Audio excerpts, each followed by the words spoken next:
person. We've both been working in landscaping horticulture for decades, a long, long time. Mimi's a landscape designer. I'm a landscape contractor, and we are both directors at the Manhattan Beach Botanical Garden. Does anybody not know that we have a Manhattan Beach Botanical Garden? Or is everyone? Okay, well good, I'm glad you're here. Now you know. It's over at Hollywood Park, over off of Manhattan Beach Boulevard. Great little area. A little story behind how the garden started about, almost 25 years ago. A bunch of people decided that it was good that since we live in a place, Southern California, doesn't have a lot of water, as everybody now knows. We decided back then, hey, let's do a garden so that if times ever get tough, people will have a resource to go to. So we built the Manhattan Beach Botanical Garden. And it's a great little site. I would encourage everybody to go by there. And the lifeblood of it is the volunteers who help out with the garden, who do the maintenance on it. A little tidbit, a low water use garden, California-friendly garden, native garden, those all pretty much are used interchangeably. It does not mean necessarily low maintenance. So let me start out with that. Has anybody ever heard the word sustainability? Okay. I'll give you, now you go to Wikipedia and it gives you like 3 technical paragraphs of jargon. I'll put it simply put. Sustainability is living today without borrowing from tomorrow. It's a simple explanation. Okay, so now what we're going to be talking about today is define the drought, how to choose not to participate in the drought, and how to defy it. So drought-tolerant gardening. And here's the goal of the sustainable garden. It's to create beautiful and earth-friendly gardens that use less water, create less waste, eliminate the need for harmful fertilizers and pesticides, and provide habitat for urban wildlife. And I was often thinking, so many people will go to Manhattan Beach Botanical Garden, and it's all about, let's use less water, we can do this thing. But if it was only about using less water, you could just call a paving contractor and say, hey, I just want to take out all my trees, all my grass, I just want to pave, and everybody just blacktop it. We'll just make, we'll double the parking space in the beach, right? Just pave everything over. Well, that's not what it's all about. It's not about only saving water. But you see the birds here. You see it's not just about the birds, it's about the butterflies, the dragonflies, the hummingbirds. It's about the beneficial insects. Bees. I've seen it said that, old thing on Facebook, it had a little honeybee, and it says, if we die, we're taking you with us. About 70 to 80% of the food that you find in the grocery store is directly attributed to bees. Now, here's what's going on right now statewide with our water conservation goals. A lot of requires, there's a 20% reduction that they're using. Otherwise, there's going to be fines that are going to be in the making. Manhattan Beach right now currently is in stage 3 water restrictions, which means that if you have overhead sprays, the regular sprinkler heads that spit out water, you can only water 1 day a week. And if it ever goes to stage 4, because we already went through stage 1, stage 2, now we're in stage 3, I asked the city, if it goes to stage 4, what does that mean? Basically, it means that those sprinkler heads that pop up, they spit out water. If you can see water come out, that will be against the law. You'll get ticketed for it. You'll get fined. So you know water. However, we see right above the little star up there, it says drip is excluded. Does everybody know what drip irrigation is? Okay, so we pretty much know. It was invented in Israel a little over 50 years ago. That's a country that doesn't really have a lot of water. And drip irrigation was invented, and it's made a lot of advancements, but basically that would be the only type of irrigation that would be legal if it ever goes to stage 4. Right now, there's actually no well, there really isn't a way to enforce it to know how much, or to see it. But right now, watering is for 1 day a week for overhead sprinklers, but drip irrigation excluded. You can water 7 days a week. I wouldn't recommend it, but you could water 3 or 4 times a week, and you do it with drip irrigation, you go for 30 minutes, 40 minutes, because you're talking about gallons per hour versus gallons per minute. Also, well, little bird there, thanks for the drink. So when you think about it, the hardest thing for a bird to find in a yard is a water source. Butterflies, ladybugs, insects, the hardest thing for them to find is drinking water. So by getting to drink water you could be saving a life. Now, defy the drought in 4 easy steps, and here's what we're going to talk about. To the right, up on top, you'll see it mentions the different types of grasses. So if you like any of those things, the flax, the native grasses, feel free to jot those down. But things that we can do right now to defy the drought. If you have a landscape, you want to look and check for leaks. You want to make repairs. Rehaul your irrigation system if possible. You can replace your lawn. You can reduce your lawn or replace it. Now we'll talk a little bit more later about what I mean replace with. I know if you mean replace it with plants. Replace it with the right kind of grass. Rainwater harvesting. Rainwater diversion, these are all things that we need to think about. Gray water systems. Has everybody here heard of what is gray water? Okay. It's getting real red hot right now. It's where you basically take your wash machine water, your bath water, your dish water, and instead of going out to the sewer, it goes out to your garden. In a nutshell, I've made about 10 videos on it, on how it's done. If you go to YouTube, look under Viruscape LA, and then I talk about gray water systems. Good design. Last but not least, what is good design about? Good design is about planting the plants and then the care afterwards of the plants. It tickles me sometimes. I see in a garden where somebody plants impatiens with succulents. and they'll put the succulents, they'll put all these beautiful impatiens around. Well, you have somebody that loves to suck up a lot of water and somebody that doesn't like a lot of water. It's not going to be a good thing to do.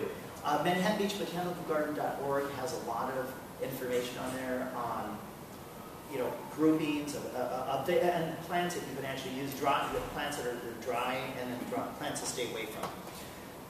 Water conservation in the garden starts with your irrigation system. So conventional watering versus drip. Let me say it this way. If you're thinking about going to drip irrigation, I would say you want to use a sustainable drip irrigation. And there is such a thing as sustainable. What makes a drip irrigation sustainable? Well, basically, it has to use little to no chemicals if necessary. There is a drip irrigation system, it's a drip irrigation tubing on the market made by Rainwater. It's called the Copper Shield Technology drip irrigation. It has a little strip of copper every 12 inches, and that copper in the ground creates a negative ion that creates an acid that burns any root tips. Because if you have drip irrigation, it has a little hole where water comes out. If a root gets in there, and like a carrot, will plug it up, and then it's rendered useless. So Rainwater, in their brilliance, thought of this a long time ago with a little strip of copper. So the copper burns any root tips that try to grow in. So it's sustainable. It's chemical free. So it's the Rainwater Copper Shield Technology drip irrigation. Also things, let's say you're not going to go with drip, and you're going to keep your spray heads, then at least think of going with the MP rotators. They'll save about 30% water because instead of a misting system like your typical sprinklers, it's more of like little spider webs that shoot out. And because it's solid and there isn't any misting with it, the MP rotators, it'll save you water. Now, how much do you save with drip irrigation? A better question to ask is, what is the goal of irrigation, period? And the goal of irrigation is to get water where? To the root zone. So if you have a sprinkler system, you really don't want to water this. You want to water what's below here. So drip irrigation actually hugs the ground and actually waters just the root zone. So It's been said that about 50% of the water with regular sprinklers, like this for example up here, that they will waste about 50% water because of the evaporation rates, because of misting, because of wind drift, and so on. With drip irrigation, you get none of that, so 100% of the water goes directly into the root zone. So you have effective water. You at least, right off the bat, if you convert to drip, you get at least, you're saving at least 50%. And the numbers are generally more. Right now, new constructions are requiring drip irrigation because the state sees that this is really the way to go for us as a society. Now, does anybody recognize this photo where this was taken from? Yep, City Hall. See that big plant right there? It looks like a palm tree. It's my favorite plant in the planet. It's called the encephalitos. We live at the beach area, right? And what evokes, what goes with the beach? Palm trees. Okay, palm trees suck up, so the wrong type of palm trees suck up the most water in the landscape. Well, this is called an encephalitos palm. In fact, I just took a look at it. It's out here. It's in the parking lot. That's when it was new. Right now, it's developed this ball, like the trunk is developing. And mind you, this was 5 years ago. I'm like, oh my goodness. But they're very slow growing, but it gets these big, tall palm fronds. But it's extremely drought tolerant. And you can see that we put the drip irrigation. This is literally about just under 5 years ago. We put the drip irrigation and everything's thriving over there. But this is, if you're thinking of doing drip, this is how it's done. You see the tubes, and you space them every 12 inches. And we use the Rainwater drip irrigation, 0.6 gallon per hour drip tubing. And that means every 12 inches, it lets out a little over ½ gallon per hour on every 12 inches. And there's something called capillary action that as the water hits the soil, it flares out. And so from this 12 inches to this 12 inches, it flares out. So they all flare out due to capillary action. Now in Palos Verdes, it's a little bit tougher because they have clay soil up there. And so there's a method for that. So if anybody that lives up in PD, let me know. I can tell you how we do it up there. But for down here in the beach area, this is exactly how we do it. We run it above the ground, we pin it down, and then we cover it with mulch. And then speaking about mulch, here's some examples of drip irrigation in progress. This is a parkway here, the area between the street and the sidewalk. Again, so we put the plants in, and this is how you do it too. Typically with a typical traditional landscape, you would always put your sprinkler system in first, and then you do your plants. But with drip irrigation, you do the exact opposite order. You actually put the plants in first, and then you put in the drip irrigation. Because what if there's an area that you're not going to need water? Let's say you're going to put gravel. Well, why would you water gravel then? So you want to put the drip irrigation exactly where the plants are going to go. And a little bit about the old days too. In the old days when, let's say in the 1970s, remember tinkering with drip way back in the 70s. For a while, horticultural geeks and stuff, we would actually put, like let's say you have a plant right here. So we do drip irrigation, but we do spaghetti tubing, and we put one little emitter right here. And that little emitter, it would almost be like if there's a way to feed half your body. The other half of the body's starving, the other half's like Superman. So eventually it would be, the plant would meet its demise. And so we found that it's much better, native, drought tolerance, that when you do water them, they do like the whole root zone water. And so if you lay the lines down exactly like you see in the picture here to the left, we laid every 12 inches, the entire root zone will get covered.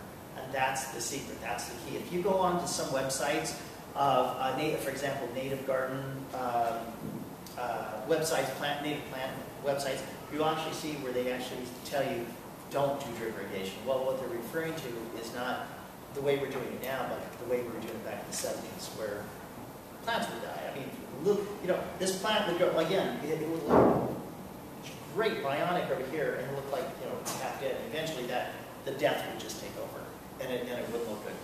And then so those lines that you see on the left up there, yeah, on your left, it says before, well, that's during the installation. Is that how it looks? I think that looks pathetic. That looks disgustingly ugly.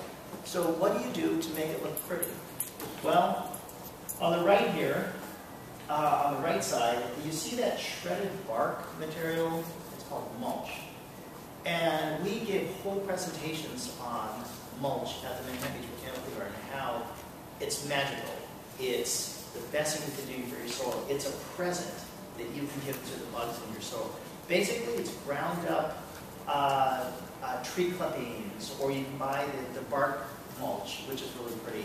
But the bottom line is that number one, it just doesn't look pretty and cover up the drip irrigation, but it also helps to keep the moisture in the soil. It helps to keep the weeds down because the weeds aren't getting sun. They're just not going to grow as much. It also has something called mycorrhizae, which is a fungal relationship. We won't get too much into that, but just say it's really healthy for soil. The healthiest thing you can do for your soil. And so the drip irrigation acts like an indicator light in your car. When your red light goes off, you know something's wrong. Well, when you can see drip lines a year later after you put the drip down, when you can see the drip, that's an indicator light saying, I need more mulch. I need more mulch. Feed me. So it's a great little system that we've developed. Now, this is a good example of, I just showed you the picture before. Oops, right over here. Okay, the one on the right, see there's the Encephalitis plant, the palm tree looking thing. And then here's what it looks like after the mulch was installed. Isn't that beautiful? Just stunning. Who says that drought tolerant can't look pretty?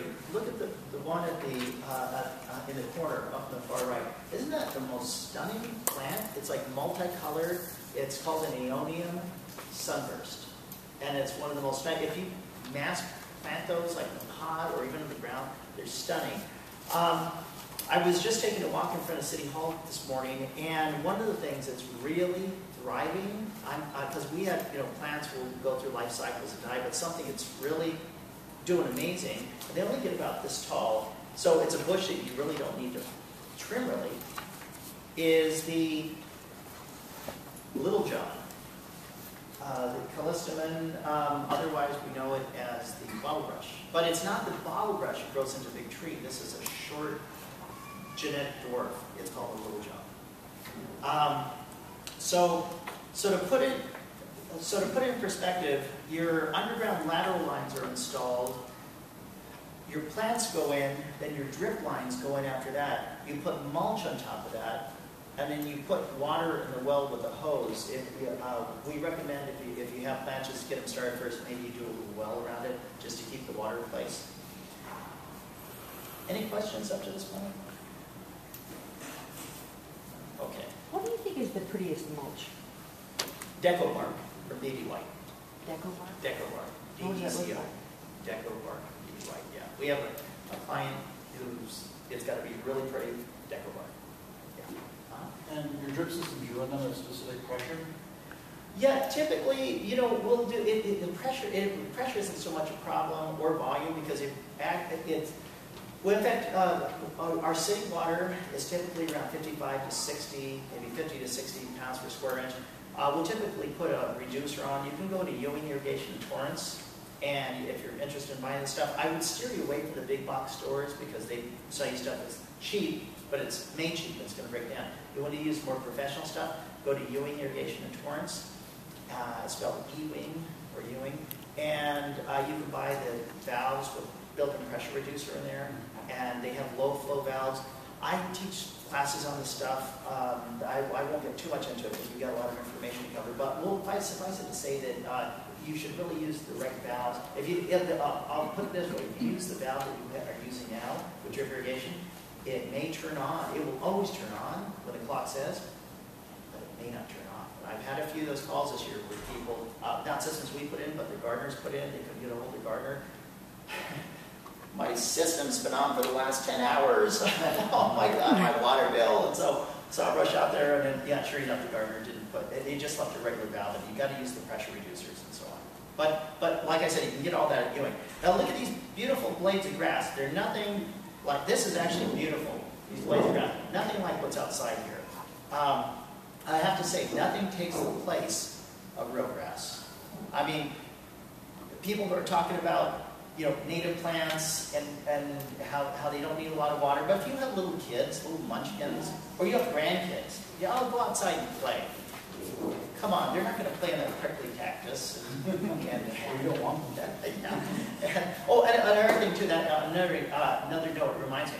So we're on a job site, and I had my guys doing some trimming. One of the guys slipped, and then his hand went into a cactus, and one of those prickly cactus. And so it got in there, a thorn got in there, and I said, "Did you get it out?" He said, "No, I don't think so." Something told me to call my workers' comp person just to be on the safe side, the insurance company.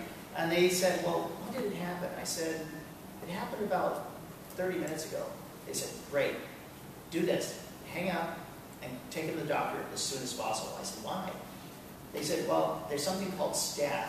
And like when you're sitting on a park bench and you get slivers, your thigh, but it's like, okay, well, it'll work itself out. You get most of it. But with cactus, it's living tissue. That's living tissue. And so when it gets into your system, it has to decompose and break down. It's got a bacteria in it called staph or MRSA. 100,000 people a year in the United States die of this thing. So it's very important if you deal with that type of, those type of things, just go to the doctor. If you get it. Now, fortunately, when people think of drought tolerant, they think of just cactus. Well, all these right here, plants, are drought tolerant. Nothing has cactus, nothing has prickly stuff that's going to reach it. So, now the lawn. Okay. Existing landscapes define the lawn, the good. So here's the good, the bad, and the ugly. Why is lawn being villainized? Number one, lawn is the most irrigated crop in the United States. And so it's being villainized. And you know what? I don't think it's so much the lawn that it's the culprit. I think it's the overwatering of the lawns. Lawns need way less water than you think they need. However, they need more than one day a week. They do. We can see that from outside. You look at this big brown patch, it's just ugly. But there's some stuff that you can put on your existing lawn that will make it much more drought tolerant. I found some stuff at International Garden Center. It's called Turf Max. You lay a 1/4 of an inch layer of that. You water it in, hand water it 3 times, and it's made an amazing difference on people's lawns.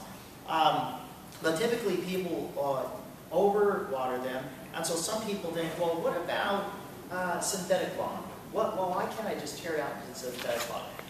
The synthetic lawn sales guys will tell you, you know what, it's the perfect thing since sliced bread. Well, what if I have a dog? No, it's got drainage. Well, let me tell you, we should have had a picture of this. I have a few pictures on Facebook of us actually tearing that stuff out. You don't know how expensive it is. $10 to $15 a square foot. I mean, that's extremely expensive. And then, so why are we tearing it out? People who have big dogs, it's a petroleum product, it's plastic, so when the pee goes on the blades, it coats it. And you do that for a few months, and it starts to stink. And people don't want to put up with that. Here's another thing, too. I get a call from somebody in the valley, this was last year, and she said, Mike, we built our house around this ginormous oak tree. And the oak tree, it looks like it's drying up. It's never done that before. So I drive out there, and I don't typically like to leave this out there. Okay, so I go out there. As I'm driving up, I have a big, giant oak tree, gorgeous, majestic, but its leaves are all starting to dry. You can see it's on the way out. I also noticed synthetic turf, so I get there and knock, and so we start talking. I asked her, so how long ago did you put the synthetic turf down? She said, 4 months ago. How long ago did you notice the tree starting to go tank? 2 months ago. And she lives out in the valley. How hot does it get out in the valley? You're talking 100, 110, 115. Okay, at 100 degrees, synthetic turf heats up between 140 to 145 degrees. So she had a big decision to make. She was cooking her tree to death. If it gets up to 110, you're talking about 150 degrees. I mean, it's just bad. So these are the things that we need to think about. It's not a panacea, and they only have a typically 5 to 7 year warranty against fading. So what do you do in 5 or 7 years? You either put up with a lawn that doesn't look really, synthetic lawn that doesn't look really good, it's kind of dingy green, or you replace it, and then all that synthetic plastic goes into the dump. Now I'm going to tell you a better way to go. Okay, you typically, here's what your gardener does. He throws fertilizer, throws pesticide, he waters the heck out of it. And he gets all this nutrition in the grass to make it look great. And then once a month, once a week, he comes and he mows it, he bags it up, and then takes all this nutrition, and they all end up at the dump. So the dump is the healthiest place on the planet. Well, there's a better way to do it. There is something called native no-mow native grass lawn. And to me, this is a cat's meow. I think this is the best thing since sliced bread. You don't have to cut it. You don't have to mow it. And it's native. And people's brains start to fry. They're like, wait a minute, I thought grass was a villain. We need to take grass out and put native plants. But 2 weeks ago today, Google it, and LA Times had an article on this. So that's why I said this presentation is extremely cutting edge. Native no-mow lawn. If you'd like to see some locally that's been in for a few years, Manhattan Beach Botanical Garden. We built a waterfall at the Botanical Garden, and then we put a big swath about that wide of this native no-mow grass, big swath like that around the waterfall. And why do we have a waterfall there? Because we want to give birds and bees and the wildlife a chance to make it. Why did we put native no-mow lawn there? Well, we didn't want anybody there with a lawnmower for one. We didn't want to have to water it very much. And so we ended up putting the native no-mow lawn. And then a couple years later, LA Times writing about it. But who did it first? Manhattan Beach Botanical Garden. So something we can be proud of, a community pride thing here. And it can only get better. How do we water it when we do water it? We do underground drip irrigation, the Rainwater copper shell technology. So at the Manhattan Beach Botanical Garden, there's lawn that's used that's watered with subsurface drip irrigation. I'm going to talk a little bit about rainwater. Is everybody here familiar with rainwater systems, what they are? Taking bath water, sink water, and then putting out the garden. Not everybody is real familiar with it, but it's basically, I mean, it could be as simple as, you take a shower, the cold water comes out first, you put a bucket there, and you throw it out in your garden. It could be as simple as that, but if you want to be a little more technical, I made about 10 YouTube videos on it a few years ago on how you can redo your pipes to your washing machine. It's not for every household, but if it's possible, you gravity feed it out to your garden, and it goes out to the garden. So it's something that you're going to be hearing more and more about. It's a technology. Something you're also going to be hearing more and more about. It's been in the news. It was in the Daily Breeze about 6 months ago. Recirculating irrigation systems. There's a garden that we have. It's called an aeroponic garden where you can grow. Is anybody here into vegetables, fruits, vegetables, organic gardening? Okay, a few people. Okay, it typically takes, if you have a seed and you want to grow it into a full head of lettuce, it typically takes about 100 gallons to do that. You water it every day, water it. It'll take about 100 gallons. With this type of system here, you can do it with 3 gallons. So let's see, 3 versus 100. 65 to 70% of the fresh fruits and vegetables for the nation come from Central California. If you're reading the LA Times and keeping up with it, about 500,000 acres this year was left unplanted, food crops, unplanted because they have no water, or not enough water. So, guess what's happening to food prices? They're starting to spike, as we've seen. I was at Whole Foods last week, and head of cauliflower was $7. Really? I know. I was like, that's incredible.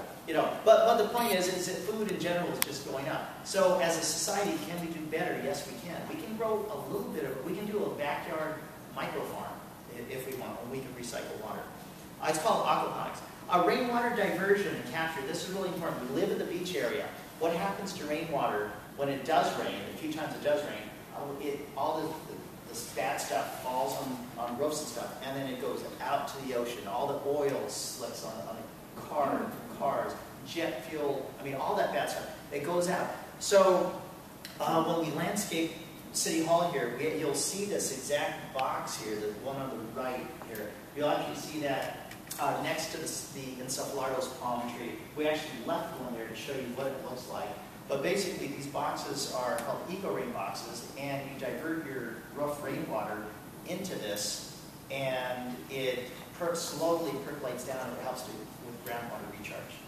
It's called rainwater diversion and storage. Now, if you put pond liner under that, you could actually save the rainwater. At my house, I've got a 5,000-gallon rainwater harvesting system, exactly built like this, but instead of the landscape fabric, I actually had a pool there, and so I put these tanks in there, and so when it rains, all my roof water is diverted under there, and so I use it as a rainwater harvesting system. And by the way, if anybody wants to see that, or my chickens, I just got 3 new chicks. Actually, I've got 5 more chickens. I live right off Manhattan Beach Boulevard, down at each side. The first Saturday of every month, I have a sustainability event at my house. You can actually see all this stuff. Address is 2609 Vargas Way in Redondo Beach. And first Saturday of every month from 2 to 4 p.m. And so you can see the little chicks that we have. It's an interesting system. This is slowing rainwater down to allow percolation into the ground. Very, very important. We want to save our beaches. This is how you do it. And you can get this stuff at Ewing Irrigation in Torrance if you're interested. Stop runoff in its tracks, and this is how it's done. Oh, there's a picture of my backyard. Yay, all these are from my backyard. So this is how it's a rain downspout diverter for rainwater. That's actually used to be a swimming pool, the one on the left there. And then we put those boxes, 5,000 gallons worth of boxes, and then we covered it. And so I've actually had 4 weddings in my backyard. I mean, it's beautiful, but you never know if there's like all this ecology going on. And it's permanent. I'm sorry? I don't understand the boxes. Oh, the box, they're like milk crates from the old days. And their sole purpose is just to provide structure so that water can rest. That's their sole purpose. And the picture before, did it look like it had a plastic cover around it? It had a fabric. That's to keep sand because you put them inside the... Yeah, you put them inside the ground, and how do you keep the sand out of the box so it can hold water? The landscape fabric. Yeah. Thank you. Okay, so now I am going to, I'm just so long-winded, I want to continue to defy the drought, and I'm going to invite my co-presenter, Mimi Anderson. Now, a little bit about Mimi. She's an artist who uses plants to paint. So now I can tell you how to put something together underground. I can tell you about the processes and stuff. But I'm not real good at like the colors and the textures. It's just she's an artist in her true right. So I'm very, very lucky to have Mimi on board because she does stuff